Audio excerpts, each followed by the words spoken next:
Welcome to the News Roundup for Monday, January 5, 2026. I'm Bill Thomas, and here's what's happening right now. Minnesota Governor Tim Walz pulling the plug on his reelection bid and circling the wagons as the fallout from his state's massive welfare fraud scandal begins to hit much closer to home. Congresswoman Ilhan Omar personally bragging about handing out millions of taxpayer dollars to her own constituents while deflecting from her mounting troubles, all by condemning President Trump and the invasion of Venezuela. And in Washington, heads are shaking in disbelief as former President Joe Biden gets ready to receive the largest presidential pension in the history of our country. Also, why loudmouth Democrats are now threatening to force another devastating shutdown of the federal government. And what are they thinking? And a Hollywood comedy legend finally reveals why he stormed out of the Oscars after losing a chance to wrap his hands around the ultimate prize. All this and a bunch more is coming up right now on the Big Roundup. We have a great deal to get to today, and we begin with breaking developments concerning the disgraceful welfare fraud scandal, which is plaguing Minnesota's Democrat-run administration.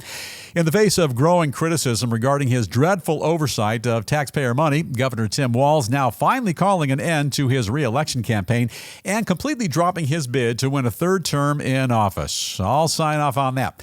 Walz says that over the recent holiday break, he finally came to the conclusion that he can no longer dedicate his precious time to focusing on his own personal political goals as long as ruthless criminals continue to prey on his state's generosity. Now, as a result, he says he's now stepping away from the race altogether and letting a bunch of other people worry about the election so he can concentrate all his efforts on limiting and repairing all the damage which his administration's lax oversight policies have already caused. Taking it just a step further, Walz goes on to claim that his Republican critics are also a significant part of the problem, saying they're nothing more than cynics who are intentionally making things much more difficult by playing divisive and harmful political games. Dumb strategy. Blame the other team. Says that while his administration's been making steady progress in their fight against the fraudsters, a number of organized political operatives, they've instead been dead set on taking advantage of the crisis and using it as an excuse to bring him down. Walz's top critics weighing in and calling the governor's decision both long overdue and the first domino to fall. They claim that Walz and his staggering fraud simply unable to outrun the long arm of their investigations, and that the only real way to fix the problem, clean house and sweep Democrats out of the state capitol entirely. Yes, sweep away. And if you'd like, we have an extra news roundup broom here in the studio. Happy to let you borrow that. In the meantime, Walz is far from out of the water, with shocking new allegations emerging that he actually received campaign contributions from a number of supporters, those supporters linked to questionable Somali-run daycare centers. Also continues to face extreme heat on Capitol Hill, with lawmakers warning that if he doesn't show up personally to testify during the upcoming congressional fraud hearings, it would basically add up to an admission of guilt. Now, for his part, President Trump is now weighing in as well, and he claims that Walz is not running again simply because he's corrupt and was caught red-handed stealing tens of billions of taxpayer dollars. I heard $9 billion, but 47. I hear you. 47 also saying now it's entirely possible that the governor winds up resigning and stepping down from his post well before his current term is up. And don't do a Biden and fall down those stairs on the way out, Governor Tim. Don't do that. And final thoughts, we call this one the News Roundup Lowdown. You know, for as long as we've been talking about the reported $9 billion worth of fraud in Minnesota, we've been gently suggesting that in the best interest of the state and its fine residents, Governor Tim Walz should think about resigning before possibly being impeached or replaced by a superior candidate in the next election. And now, here comes Timbo waving that big white flag. A juicy white flag, if you would, please. Editor Pranov. Pranov the Magnificent. You know, the timing strikes me as mildly peculiar, but I guess word got out that I, Bill Thomas, News Roundup host, was prepared on this very day, the 5th day of January, 2026, to officially announce my plans to run for the office of governor of the fine state of Minnesota. And here's how I saw it all panning out. Now, look, Election Day is coming up November 3rd, 2026. So I would have roughly, if my math is correct, about 10 months to assemble my team, share my message, articulate my agenda, and assure all Minnesotans that if elected from my home base right here, SoCal, even blindfolded and having no background or interest in anything Minnesota related, I don't care, I could still do a better job than the current governor, Tim Walz. If elected, I would have guaranteed 100% that the state would never, not on my watch, suffer through anything related to fraud or rigged elections or even cold weather. Yeah, I would have made Minnesota sunny and warm year-round. No other candidate could do that. Now the legal junk requirements to run for the governor of Minnesota. You have to be at least 25 years old. I'm that one, check. Also be a U.S. citizen. I'm a U.S. citizen. And you must have been a Minnesota resident for 1 year before the election. I say 2 out of 3 ain't bad. And if I were to have run, if you hadn't said anything, I would have kept quiet as well. I know you might look at a California guy like me possibly running for governor of Minnesota as voter fraud. But in Minnesota, best as I can tell, voting fraud isn't really a big deal, so you wouldn't have had to worry too much about that. And now that the Timnacious one is bailing out, I suppose I'll have to hastily suspend my campaign and throw the weight of myself and all of our fellow news rounduppers behind absolutely anybody on the planet, so long as it's not Tim Walz. And a reminder, I say that with love.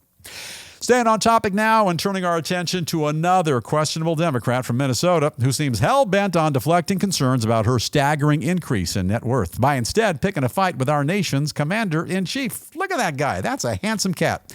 Now, rather than answer fresh questions about how she got her hands on all that newfound money, Congressman Ilhan Omar is now attacking President Trump directly and getting on her high horse over his recent decision to capture Venezuelan President Nicolas Maduro. The old switcheroo is what they call that. In a harshly worded statement, Omar says that Trump's invasion of Venezuela is both blatantly illegal and unconstitutional.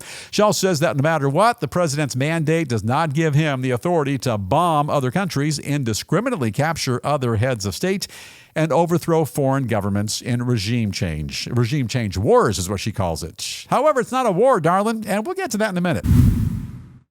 Additionally, along with a number of other Democrats, Omar goes on to claim that the mission had nothing to do with narco-trafficking at all, and that in reality, it was all about getting our hands on Venezuela's oil. Well, bless her little heart. Wrong again. She concludes by urging Congress to take definitive steps and pass a resolution to keep Trump from making the situation even worse, saying that if they allow the president to stay on course, his irresponsible actions could wind up creating chaos, triggering mass violence, and destabilizing the entire region. Isn't she just a bucket of sunshine? You know, a number of Democrats on the left flank are now backing Omar, imagine that, completely, and taking it a step further. In addition to heavily criticizing Trump, they're now calling for his impeachment and urging those proceedings to begin as soon as possible. I say bring it on. Look, 47, he eats impeachments with cream for breakfast, or peaches and cream for breakfast. It's one of those two. You follow. In the meantime, here's what's up. Omar also recently released her annual end-of-the-year report, and in it, she talks about all the extraordinary work she and her team did in 2025. She brags that in the past year alone, her team directly handed out nearly $4.5 million to her constituents to help local families deal with their immigration cases, get access to Social Security payments, and cut through a bunch of red tape. Oddly, no mention there of all the fraud in her district. That's kind of a head-scratcher. Additionally, the Congresswoman promises her followers that the U.S. Constitution will protect them all from the unlawful threat posed by Trump and his cronies.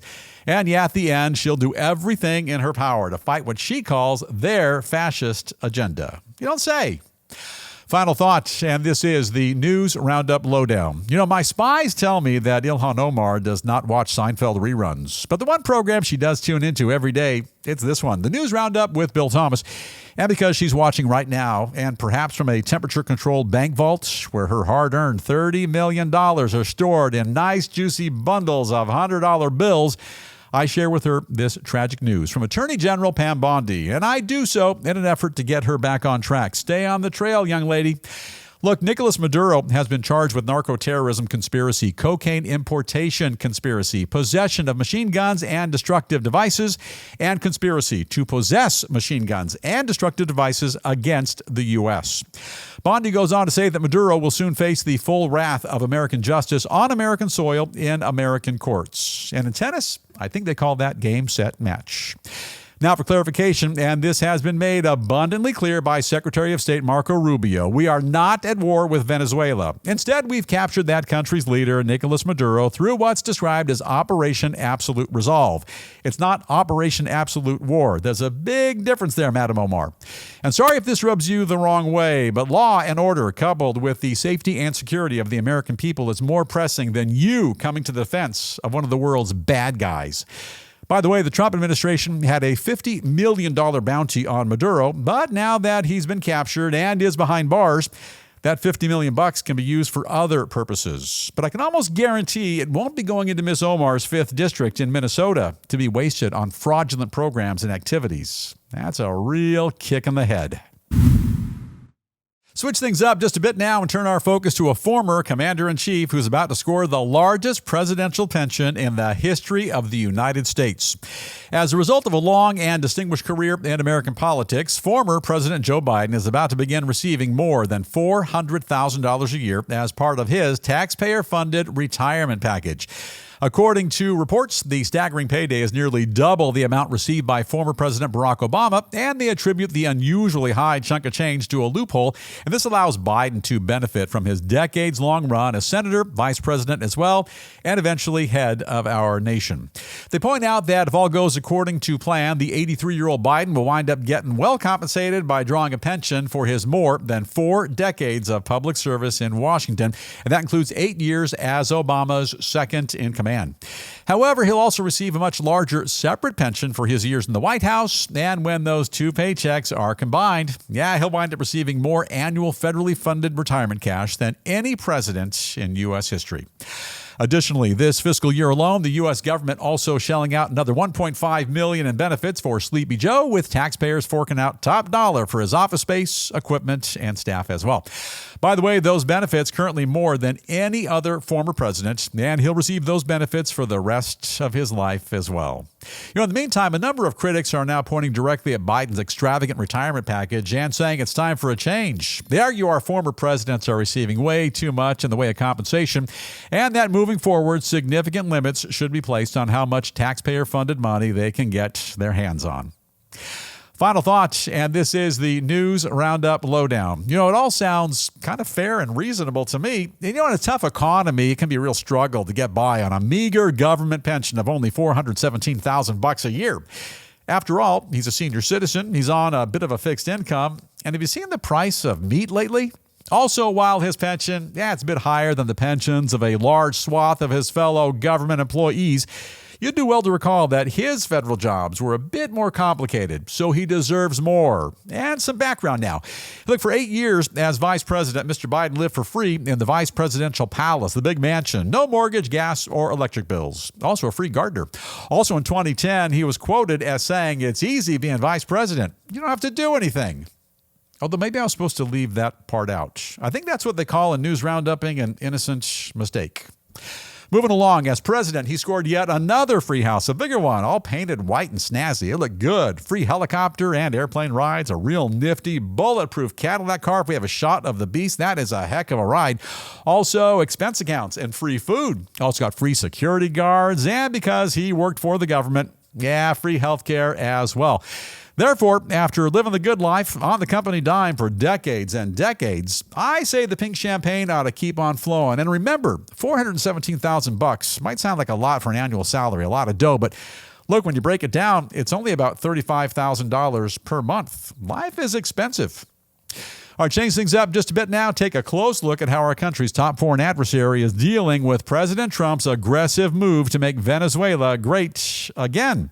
In the aftermath of the U.S. capture of their ally, Nicolas Maduro, Communist China now backpedaling furiously and doing all they can to maintain their toehold in the Latin American country and minimize the economic damage they'll suffer as a result of the action. Sounds like he, as in Xi, President Xi, is in a little bit of hot water. Beijing is reacting to the recent military strike by condemning the move, demanding the immediate release of the Venezuelan dictator and urging the U.S. to talk it out and settle the matter through dialogue. Bit too late for that. In the meantime, the communist regime is also doubling down and telling their Venezuelan counterparts that no matter what eventually happens, they're interested in deepening their mutual ties, especially when it comes to oil exports. They want all that cheap energy. Furthermore, China maintains that their current economic interests in Venezuela are protected under the law and that the U.S. aggression only proves that the communist regime is the true force for stability on the planet. Kind of an odd claim there. However, experts also point out that Beijing is also likely very concerned about the U.S. move because they've spent the past couple of decades pouring billions and billions of dollars into Latin America, and all to develop a number of energy outposts, the futures of which are, at this point, as you can imagine, very much in question. Now, a couple of additional headlines we are keeping a very close watch on here in the News Roundup newsroom, and we'll begin with deposed Venezuelan dictator Nicolas Maduro. This guy and his wife, they made their very first appearances in a New York courtroom and pleading not guilty to all the charges against them, claiming that they're completely innocent and still the leaders of their country. They're saying that, are they?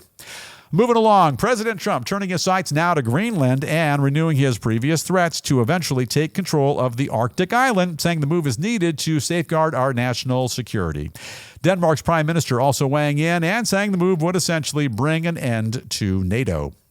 And in Washington, a number of lawmakers on Capitol Hill now warning of another potential government shutdown, with Democrats saying they're seriously considering a new standoff over health care subsidies, and that's when federal funds run out at the end of the month.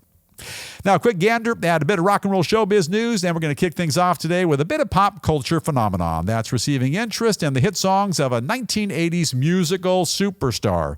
Yeah, the Prince classic hits When Doves Cry and Purple Rain now skyrocketing up the charts again after being featured prominently in the grand finale of the Netflix smash hit Stranger Things.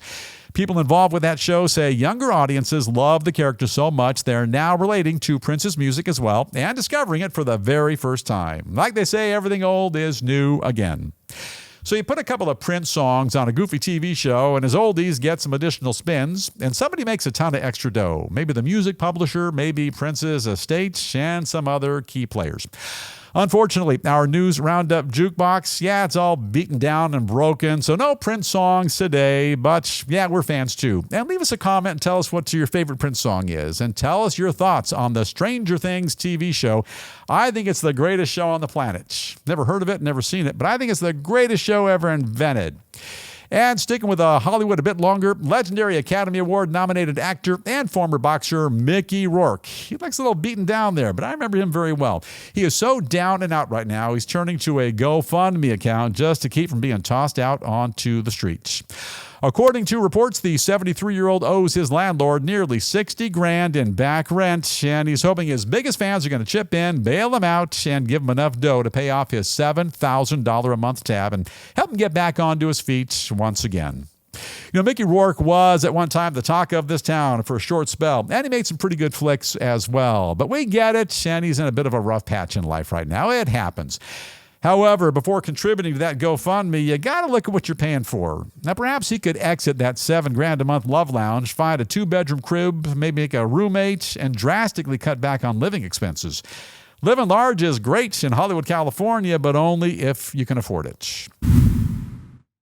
And speaking of the Oscars, were we speaking of the Oscars? Speaking of the Oscars, legendary funny man Eddie Murphy now revealing why he walked out of the 2007 Academy Awards ceremony as soon as he lost in the category of Best Supporting Actor. Murphy says that after he found out he didn't win for his role in Dreamgirls, a number of his fellow celebrities, they began consoling him by patting him condescendingly on the shoulder, and that he simply didn't want to spend the whole night being the sympathy guy. Yeah, that, plus he lost. All kind of makes sense, though. At the end of the World Series, the losing team doesn't stick around. No, they look sad and depressed. And without passing go or collecting $200 or hitting that grand slam, they go directly to shower prison. Young Edward did the right thing. He didn't win that little trophy. He bailed out early, went to Denny's, signed a couple of autographs, ordered the grand slam breakfast for dinner, and called it a night. That's what I would have done. Although if I was up for an Academy Award, I wouldn't have lost. But I say that with love, Mr. Murphy. And now it is time for us to call it a wrap on the big news roundup. But before we go, we have a bit of good news to share. Singer Barry Manilow. We're all Manilow fans. Come on, we're all Fanilows. He says he's now on the road to recovery following his recent lung cancer diagnosis, indicating it won't be long now before he is back on the road singing Mandy, Copacabana, Weekend in New England, and all the rest. Performing live once again. We love you, Barry Manilow. And now it really is time for us to bust on out. So have an awesome day today. Stay safe. And if you haven't done so already, don't forget to hit that subscribe button right over yonder. With that, we're going to dim the lights, fade to black, and we'll see you right back here tomorrow for another episode of the Big News Roundup.